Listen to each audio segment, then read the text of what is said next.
Martha MacCallum is here to calm me down. Okay? I don't know about that. Martha, I found that statement from KGP, Republicans are fighting to keep fentanyl on this. I find that just appalling. Well, it is. It is appalling. And I think that our political discourse has degraded dramatically over time. I think there are people to blame on all sides of the equation, probably, for that. Sure. Yep. But, you know, to stand there and say that Republicans are fighting to put fentanyl on the street when it's quite clear that this problem has poured across our southern border based on an extreme loss of control all along the border. And it is so, it's beyond embarrassing. It's just so awful to think about how much power we have given to the cartels. And I always think about how they must just be laughing at us because we make it so terribly easy for them to make millions and millions and millions of dollars trafficking people and drugs across our border. We obviously do not have a closed border, and that is why we have an intensely dangerous, devastating fentanyl problem in this country. And it's never about throwing more money at police. No. It's never about throwing more money at anything. No. It's really about doing your job efficiently, which is not happening. Let's change the subject, shall we? Absolutely. Calm me down, Martha. Vice President Harris mocked over her first speech since she and President Biden launched their re-election bid. You got to watch this. Roll it, please. I think it's very important for us at every moment in time, and certainly this one, to see the moment in time in which we exist and are present, and to be able to contextualize it, to understand where we exist in the history and in the moment as it relates not only to the past, but the future.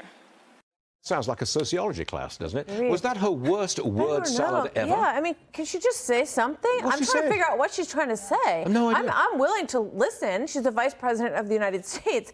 But what is she trying to say? I guess she's trying to say, you know, that she believes that women's rights are threatened, that she's going to stand up for them, right? I mean, how about that? Right. Why did she say it like that? How about just saying something? Yeah. Instead of saying nothing. And it's always like this contextual, ether living, bizarre combination of words that are being grabbed from here and there. I honestly think there's like a real serious loss of confidence. In the country has a serious loss of confidence. That's true, but I'm wondering if she has lost her confidence because, you know, I think about her as a senator grilling Brett Kavanaugh and going. She was a prosecutor. She was an attorney general.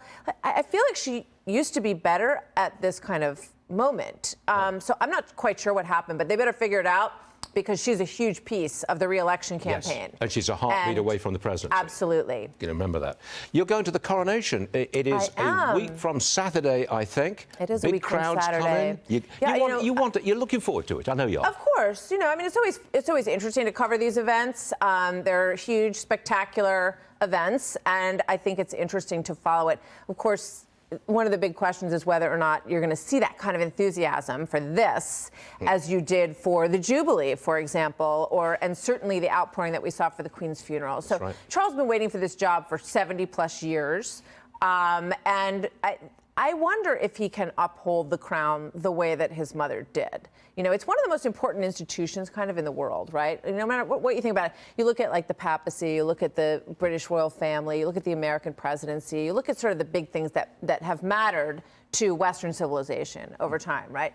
And I wonder if he can keep it going. It's a big question mark, I think. You're going to be working hard, aren't you? Because that coronation lasts all day long. Always. Piers Morgan, Ainsley Earhart, and I will all be working hard, but we're going to have some fun along the way, too, I think. Do you get to go to the after-crowning party, if there is such a thing? Of course it's true. They throw the doors wide open for the members of the press. Yes, no. I don't think so. No. The royal family is, no. They say as little as possible to the press. You know, Queen Elizabeth never did an interview in her entire life. Not once, no. Charles has done a few, no. But they're mostly with very close friends. And you're not allowed to take pictures of the Queen eating. Our late king. I wonder if the king will uphold that law. You know, I don't know. Would you want people to take pictures of you eating? No. No, I never eat on camera. I don't do that. That is true, Laura. You did once. Yeah, you no, should come with us. You could really add a lot with your British commentary. No, got to do the job American. here. Did you know that I learned today from Washington Post piece that Lucas Tomlinson sent me that William is 1/16th American, and his American roots go right to the front lines of the Revolution in Lexington and Concord. It was on Diana's side. So now the person will take the throne next is part American and part revolutionary. Oh dear. Isn't that interesting? He's still going to be king anyway. But Yeah. regardless, we're watching you at Thank 3 you, o'clock this Stuart. afternoon on Fox News. Good to see The you, Story Thanks, with you guys. Martha. Thanks very much, love.